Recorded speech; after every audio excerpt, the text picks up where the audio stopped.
Hello, I am Jason J. Rock Houston, and this is Categories TV, which we've just launched this year in 2023. And one of the first people I invited to take part in this was my good friend Steve Gaspar of Hollywood Allstars.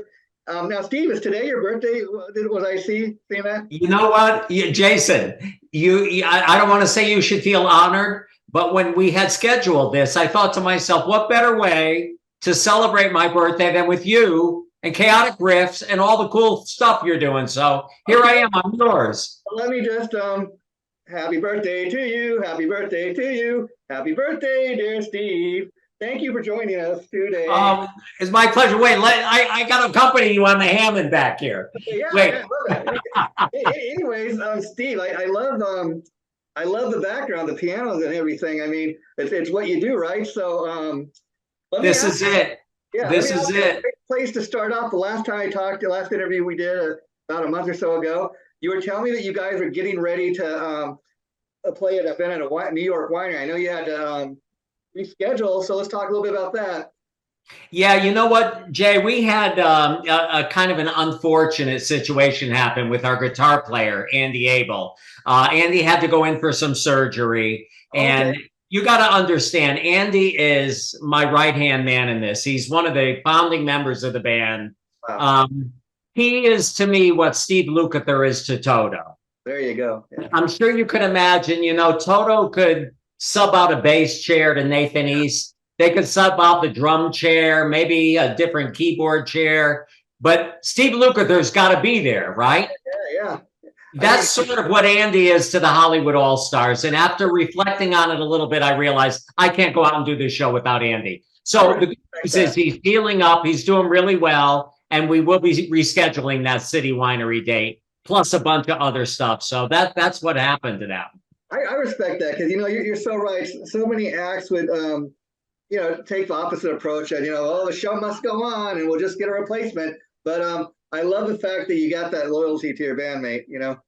Well, you know what, for me, I mean, this band, and it's peculiar in many ways, which we'll talk about, but I'm a very old school guy. This is my band. They're sort of my brotherhood and my sisterhood. And I really don't like subbing chairs out. I would almost rather reschedule a date than to have this band go out and have people see people that are not on the record. So that was sort of my, you know, my thing behind this. I am very loyal to the people that have been loyal to me. So I take it you're coming from your home studio today. Is that where a lot of the songs are? Yeah, well, actually, yes. And we do a lot of our recording at the Carriage House in Stamford, Connecticut, as well as at Andy's studio. Andy has an incredible studio at his home. We actually did the whole Living in America record at Andy's place, but the bulk of the rest of the EP was done here at the Carriage House in Stamford. So that's where this is. Yeah, you know, and Steve, in prepping for the interview today, I was listening to some of the songs again, just to kind of get me in the mood, you know. And one of the songs you talked about the last time I talked to you, and you were so right, that is really, I guess, got a special place in your heart as well, is The River. And to me, that is a beautiful, I don't know if you want to call it I say beautiful piano song or even a ballad, but it's almost got a rock and roll gospel feel to it. Well, you know what, Jay, you hit it on the head. You really did. And those are the songs that really touch me. I mean, as a writer, those are the things that I love writing the best. I mean, when I sit at a piano, and you're very, very much on point when you said gospel. Yes, the idea was to have a ballad, but with a universal message, with a gospel feel that would be appropriate to the Hollywood All-Stars. And yeah, it's one of my favorites on the EP for sure. I think another thing about that song we were talking about last time is that it also has that feeling that it could fit in with, like, you know, on a movie soundtrack or something. Absolutely. Yeah. You know what? I'm currently trying to pitch it. Jay, I mean, you got to understand, there's so much music out there today. And I mean, with all the people that you interview and all the great work that you do, but I mean, there's so many artists, talented artists out there, that it's very difficult for any one song to break through. But part of my mission with this, for that particular song, is really to see if I could find a placement for it in either television or the movies. Yeah, and I got to tell people, you know, who are going to be listening to this and watching the interview once we post it, you know, this is the third interview I've done with you. And a big part of that is not just because I dig the music and I dig the band, and we want to kind of spread the love and make more people aware about, you know, Hollywood All-Stars, but it's also because one thing we try to do, once we interviewed some, we try to have give you the feeling that it's a family, kind of like a community. And I love the fact that you're always posting stuff about the Hollywood All-Stars on all our pages, and you're always commenting and taking part. That's kind of the vibe we want to create. And what I love about the Hollywood All-Stars music is it's hard to kind of pin down what you guys are. I mean, you're a little bit of rock and roll, you're a little bit of gospel, you're a little bit of pop, a little bit of everything. Well, it is. And, it's funny. I mean, not that I'm going to be so presumptuous as to compare us to Toto, but I mentioned Steve Lukather before. And, one of the things about that particular band that always appealed to me, these were studio guys that could play anything. But when they did their own project, it was a culmination of all those different influences that came through on a Toto record. I think the Hollywood All-Stars in our own way is that contemporary version of R&B, rock and roll. And it is really a combination of all the artists that are involved playing on the project, for sure. And I was curious, Steve, throughout your career, have you primarily just been a piano player and a keyboard player? Have you ever sang lead on anything you've done? You know what, Jay, I don't really vocally, that's not really my thing. I mean, I sing enough to do some oohs and ahs. I'm actually doing some background vocals on the Living in America single. I always tell people I can sing enough to convey a song to a real singer. In other words, when I wrote these songs and I went to Tommy Bowes and I said, Tommy, here's how Field of Grace goes. I can sing it enough so that Tommy can take it to that next level that a real singer does and do his own thing to it, which really brought that vocal to life. I mean, Tommy did a spectacular job on that. It's one of my favorite vocals that he did on the record. I mean, I think too, that takes a certain, even maybe just being the producer you are and the songwriter, that takes a certain level of talent to be able to critique, okay, you know what? Maybe I'm not the greatest lead singer, but you know what? I can play the hell out of the piano, or, and you find the other parts of, to make it a whole pie, if you will. I mean, even listening to a song like the other song I was listening to today was Trust Me. And again, just the first thing I noticed besides, the piano and all the instrumentation was the beautiful vocal, it really stands out. And that's the thing. Each track kind of has a different approach. Somebody else is, doing vocals, and a little bit of everybody kind of gets to shine, Absolutely. And with this many people in the band and this many talented people, I do want each person to have their moment. And, it's funny you mentioned that. And I always kind of live by the saying, a man's got to know his limitations. Yeah. And it's very important that we know what we're good at. And it's also equally important to know when we should hand something off to someone that in particular is better at that thing. And again, I've been blessed to have a family within this band, particularly with Andy. And Andy and I have developed a very close working relationship where we can look at each other and say, you know what, you're wrong, you're right, or whatever, and respect each other's opinion, for sure.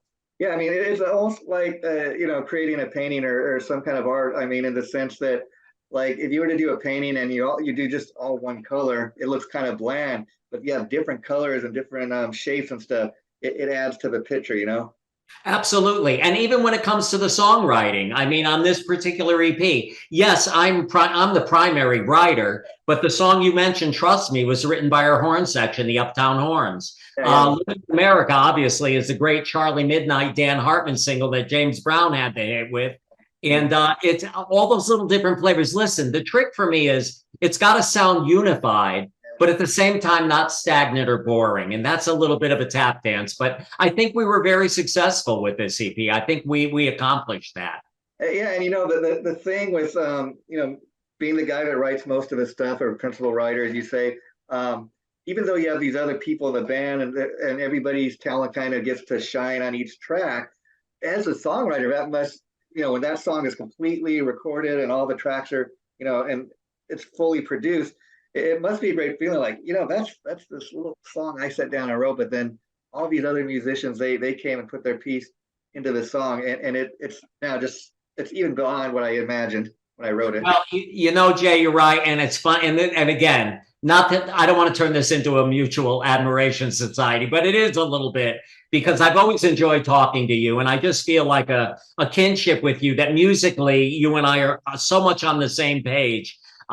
Yeah, I sat back when this was finished, and as an artist, you go, I feel so positive and so strong about it. I Yeah. can't imagine someone not feeling from it what I do, Yeah. but it's still a tough nut to crack, particularly with radio. I mean, the live show stuff, anybody can book a live show, and you go and you do them, and it's hopefully you have an audience there. Radio is a tough nut to crack, particularly Sirius XM. And I'm not giving up, and we've had a little bit of success there, but I sort of sit back and go, don't you hear what I hear? Yeah. Can't you hear that? But that goes with the business. That's part of what I we're. guess you post something on Facebook the other day about, that you guys are doing quite good at Sirius Radio, or at least getting decent. Well, we are, you know what, Rodney Bingenheimer, who, God bless you, Rodney, if you're out there listening, we love you, has a show on Sirius on Sunday evenings, and he's played Field of Grace. The next single, Living in America, I think they're going to be playing. There's also, their primary morning man, Michael DeBar, who is a brilliant, actor, songwriter, performer. Michael has a career that, this guy grew up with the Rolling Stones and Peter Grant and the Managers and all that stuff. I sent the project to him last week and got back from him. The music is incredible. Yeah. And whether or not he even plays it, just hearing that kind of feedback from someone like him is very inspiring, and it's encouraging. It makes me keep beating my head against the wall. And I think, traditionally a problem, one problem that might come up for a band like Hollywood Allstars is, you send the EP out to people, and initially a lot of people try to pigeonhole you. Initial response might be, wait a minute, what is this? Is it right? Is it gospel? It's all over the place. But I think if you're able to open your mind and listen for what it really is. I mean, like I told you before, I typically listen to hard rock and metal, but that doesn't mean I can't listen to other things. That doesn't mean, even go back to when I was a kid, I'd be in the car with my mom and dad, and they'd be listening to the Eagles or something would come on the radio, or Rod Stewart. And, that stuff gets in your system. I mean, I can't tell you how many times I've heard, Maggie May on the radio, or even something from the Rolling Stones, like you said, Satisfaction or Jumpin' Jack Flash. Yeah. Oh, yeah. And that stuff gets in your system. And let's be, 40, 50 years later, those songs are still being played on the radio. Why? Because they're good songs. Well, and you know what, Jay, what you just said, and I see the KISS posters behind you, and you and I have talked about me working with Peter Criss in the past. The fact that someone like you, who does listen to metal, who does enjoy KISS, can also listen to this and say, wow, this is really cool. That means the world to me. And that it is kind of universal. Sirius XM Channel 21 advertises themselves as the best in rock and soul. Mm-hmm. And that, I think, puts the best label possible on what the Hollywood Allstars is. It's the best of rock and soul. Yeah. And sometimes people, they prejudge things. I remember going back to 1980 when Queen had a big hit, like with, Another One Bites the Dust. A lot of people, not knowing that was a Queen song, they thought, oh, that's a black band, or that's a R&B band. And right. No, it's a Queen song. You're right. Yeah, and they same year I think they had a hit with We Will Rock You, or We Are the Champions. So again, a band like Queen. Again, I think we talked about this before, but people will still go see Roger and Brian play those songs, even though Freddie's no longer here, because those songs mean something to people. 2-3 generations worth of fans. That's a soundtrack to our lives, if you will. Absolutely. And you know what? These are the songs we grew up with. And interestingly, here we are, how many years later, still talking about those songs. And you know what? Probably my favorite band, or one of my favorite bands, the Rolling Stones, are still out there, and those songs still speak. Charlie Watts, he was beating those drums till the day he died, Absolutely. And what, Mick and Keith did, writing those songs, they are the soundtrack to our lives. They're the soundtrack to a generation, for sure. And, talk a little bit about this, Steve, because another thing I've always, even though I'm kind of just discovering, like a lot of people, Hollywood Allstars, with this EP, you could have taken the approach that a lot of people take, which is most people are not, but how many people go out and buy CD these days? Why bother recording even an EP? Why even bother? We'll just go out and we'll get a great band together, and we'll we'll do a set full of great covers, and that might work. But a guy like you know, who's got a talent to write songs, why would you want to do that? There's probably some creative part of you that has to get that out, you know. Well, you listen, I think probably one of the primary reasons is, as you said, this is what I do and I got to get it out. I really do. But I do love live performing. There's nothing better than being on stage in front of an audience. You know, but it's very difficult. There's a lot of stuff going on out there now. And, you know, there were times when I thought, you know, why bother? Yeah, you know, who's going to buy a CD? I think a great fortune of mine was to hook up with Deco Entertainment, our label, who have been more than encouraging. And I think there is a place still for CDs. And Deco has even gone so far as to do bundles with CD, LP, bundles with all kinds of merch. And I think there's, you know, listen, if everything is in fact cyclical, I think a lot of that's going to start coming back. Not to mention with the radio stations that I've gone into to do interviews, there are stations, they still want CDs. They still have racks of CD players, and that's how they program their shows. So the physical CD is important in certain areas. Yeah, I mean, I give you a good example. Like, this is, you know, this album. I don't know if you're an all Black Sabbath fan, but this absolutely box set of their album, Volume 4. This album just turned 50 years old, and I'm willing to spend a little bit of money on something like this because you get more than just the original release. You know, you get some bonus and extra live tracks, and so if you're a hardcore fan, you know, I do dig every now and get a special thing like this. No, though, you know what? That's an incredible package that you mentioned right there. And you know what, Jay? I hope you and I are not from a whole different generation from, you know, a lot of the young kids. But like you, I like to hold something in my hands. I want to be able to say, look, here's my Hollywood All-Star CD. Here it is. I can open it up. I want to know who played guitar, where was it recorded, who produced it. And it's a whole experience to be able to have that, you know. I mean, even you know, talking 2 years from now, you have a new release out with the Hollywood Allstars. You know, that album you just told out, the EP. That's gonna like it's a timekeeper, if you know what I mean. This is what was going on 2 years before. This is what was going on at in your life now. These are the songs you were presenting, you know. Absolutely. And people miss that. That's it's funny. Vinyl's made a comeback somewhat, you know, in the last couple of years. And it's interesting. I don't know if you guys are going to be able to release it on vinyl, but people that release stuff on vinyl, I've been told that, you know, people are buying vinyl because they're getting nice little collections, nice little packages. People do like to look at the artwork, and it's a great way for the artist to kind of cut even because honestly, a lot of people aren't buying CDs. But if you, like, I know a lot of people tell me, yeah, I'll spend $28, $30 on a vinyl if it's, you know, like a nice double album or something. The artwork's nice. And at the same time, you know, the band or the musicians or the songwriters, they kind of get an even cut, you know. Right. Well, obviously, listen, vinyl is not an inexpensive proposition for the label or for the consumer. So obviously where there's demand, Deco is doing that. But I mean, if we are fortunate enough to build ourselves up to that point where there is the demand. I know Deco has done it already. And me personally, I would love that. I think before that happens, though, it would, we would need to, and which we are doing, we're still writing to come out with a final full blown album. I mean, this EP is sort of our introduction to, Yes. And I mean, I'm fortunate to have, you know, a team like I have at Deco that I would like to put together another 4 or 5 songs and be able to come out with a full length EP. And perhaps at that point, if the demand is there, I'm sure they would do that. And, you know, and another thing, I think we had a discussion about this previously, that, you know, just looking at your pianos behind you, that's so inspiring. And you know, a lot of people have misconception, you know, and excuse me for saying, you know, other people say, keyboards suck, they don't belong in rock music. I don't have, I mean, you look at somebody like the legendary John Lord and what he did in Deep Purple. I mean, you talk about Hammond organ, that's the guy that invented it, you know. And you know what? And I mean, I don't even feel, I mean, this is so close to my heart that it's necessary to defend this, but I mean, my heroes, Steve Winwood, Elton John, I mean, Little Richard. I mean, the list goes. I mean, it doesn't even really require discussion as far as I'm concerned.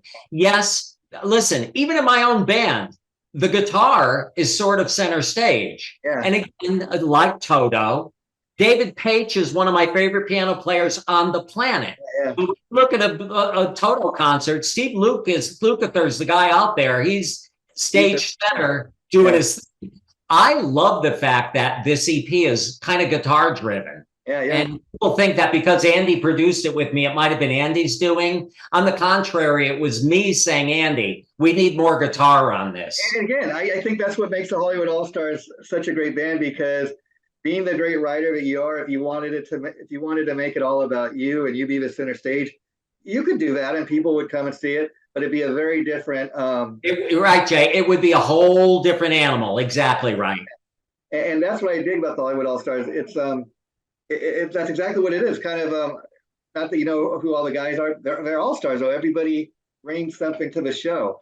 Yep, everybody's got their chance to shine. There's moments where the bass is stage center. On Living in America, we were like beyond blessed to get Will Lee to play bass on that. The bass on Living in America is a song in itself. What Will did on that song is just spectacular. And you know, no small feat to take a song that James Brown cut with an incredible band to begin with. And originally T.M. Stevens was playing bass, created that original bass part. Now, how do you take that and make it your own and make it as good, if not better? Will did that, you know? And like we talked about last time, you know, there's two sides to that, because, you know, there's people that are your age and my age, and we were alive when the James Brown version was first out. And then there are people 30 years later, they never heard the James Brown version. You're hearing this for the first time. They're going to think maybe not because you're claiming, but, you know, they're going to think because they heard it on the Hollywood Allstars EP that it's a Hollywood Allstars song. And then maybe that way they'll go and they'll find out there was a James Brown version before, and they'll go check that out. Yep.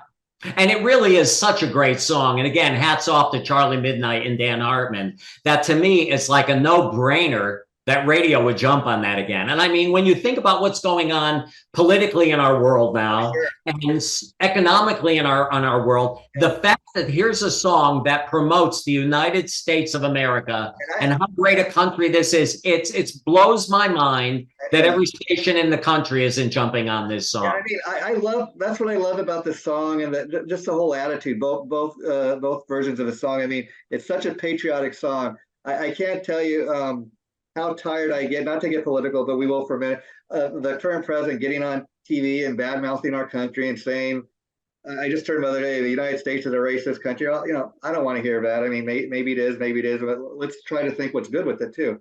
You know? Right. And you know what? I think the song is strong enough on its own that it doesn't need to be aligned with any particular party or any particular, it's just promoting us. Yeah. Yes, country. Yeah, your country, where you're, and it doesn't even necessarily have to be, you know, your country. You could be somebody that's, you know, somewhere else around the world, European countries. It could be proud of who you are, be proud of what you are, you know? Absolutely. And you know, again, I'm so inspired to look at those pianos, because I just think, oh, that's where you create your great music. And when you get inspired, or I don't know how often you try to sit down and write a song, but does it usually start with just hitting some chords, trying to come up with a piano riff, or you typically write the words first? I mean, listen, there have been a couple of occasions where I've gotten a really great lyric idea. And if I could come up with a hook, a lyrical hook, that sometimes has driven the song. But more for me personally, more often than not, if I sit at the piano and just start, I call it noodling, I'll eventually start picking things out that I like. And if I'm lucky, that morphs itself into a song. I mean, the Ripper, we mentioned that song earlier, was for me one of those magical moments where probably within 20-25 minutes that song was written. It just flowed. And you'll hear writers talk about how they're just conduits, how songs flow through them. I experienced that with The River. It really was a magical thing for me. And I did sit down with the premeditated idea, I want to come up with a cool piano-y, gospel-y kind of thing. But beyond that, the song just flowed. And it was, I'm very fond of that song. I'm very proud of it. And not sound-wise, but it kind of reminds me of Bohemian Rhapsody in the sense, I don't know if you've ever seen, like, you know, the music video for that, but where he's kind of sitting down at the piano, he's singing. Yes. It kind of is almost like a rock opera. You got different sections telling like a story. And as a listener, you're just kind of going along as the story is being told. Yes, yes, absolutely. And you know what? I've gotten some really lovely, lovely, wonderful feedback on that song. A very dear friend of mine, Jay Stallman, who has sung, he was actually the original singer with the band before he went out on his own. And Jay's doing some wonderful work now with Jose Feliciano, and he's all over the place. But Jay heard that song and said to me, Steve, you know what? You wrote, it sounds to me like a Van Morrison, Ray Charles classic. Yeah. And that was a very, very heartwarming compliment, especially coming from a dear friend of mine, you know? Yeah. Wow. So you guys, you're going to reschedule the show, you said, but do you have any other shows coming up? We are working on a couple for the spring and the summer. I mean, things are at a bit of an impasse right now. I'm waiting for Andy to give me the green light and say, Steve, I'm good to get on stage and grab my guitar and jump up and down. And as I said, you look at worst case scenario, I could get someone else to do it, but I really would rather wait until Andy's, back at full steam and we're able to go out and do that. And so you guys are currently working on new music. I was just curious. So do you think when you get enough songs together, like those songs will be added and this will become like a full length? Or yes, exactly right. Yes, Jay. I mean, I'm actually writing well, not at this particular moment, but I am writing as we speak, working on a couple of new songs. Our horn section, the Uptown Horns that wrote Trust Me, just sent me a killer song that we're probably going to end up recording. Charlie Midnight, who wrote Living in America, has a couple of more things that he's sending me. So, we'll probably come together rather quickly. The time-consuming part is the recording, and as you could imagine, the mixing and mastering and all of that stuff. But, with everyone's help and a little bit of good health and good blessing, we will get it done. And I think the thing with Field of Grace, at least the EP version, I think doing it this way, each song is kind of getting a life of its own, and it's getting a chance to breathe. Maybe, who knows? Maybe all songs will be released as a single. Exactly. And you know what? I was taught a very valuable lesson years ago when I first got into this business. Was working with a producer named Paul Lecca, and Paul was wrote. I don't know if you may be too young to remember these, Jay, but Green Tambourine, Na Na Hey Hey. Paul produced Harry Chapin's Cats in the Cradle album. I heard that one, yeah. It was actually my first real strong musical connection. And one of the things that Paul said way back in the day when he got my wife, Sue, and I signed to Epic Records, don't rush. Let them work a song. Let them work a record. They'll ask you for a new song every week. And I feel very strongly that Field of Grace has legs yet. I don't feel we've exhausted all the things that song can do yet. Not to mention Living in America and Trust Me and The River and What Good Is Your Body. So I think there's a lot of room for promotion and for growth with this EP without even worrying about what's coming next. And I imagine that when you guys do go out and do live shows, I mean, I imagine they're not like, you're not playing the record live on stage in the sense that I'm sure you really rock it up and give people something special since they're. Oh, yeah, we absolutely do. And you know what? In addition to playing all the originals that are on the EP, and I should mention that, we talked so much about Living in America. Our horn section, the Uptown Horns, played on that record, the James Brown version. Yeah. So, I mean, a lot of the stuff that you hear on that CD, this is not the band that you're going to buy their CD and be disappointed when you go see them live that they don't sound like the record. And that's part of the reason I don't want to sub chairs out.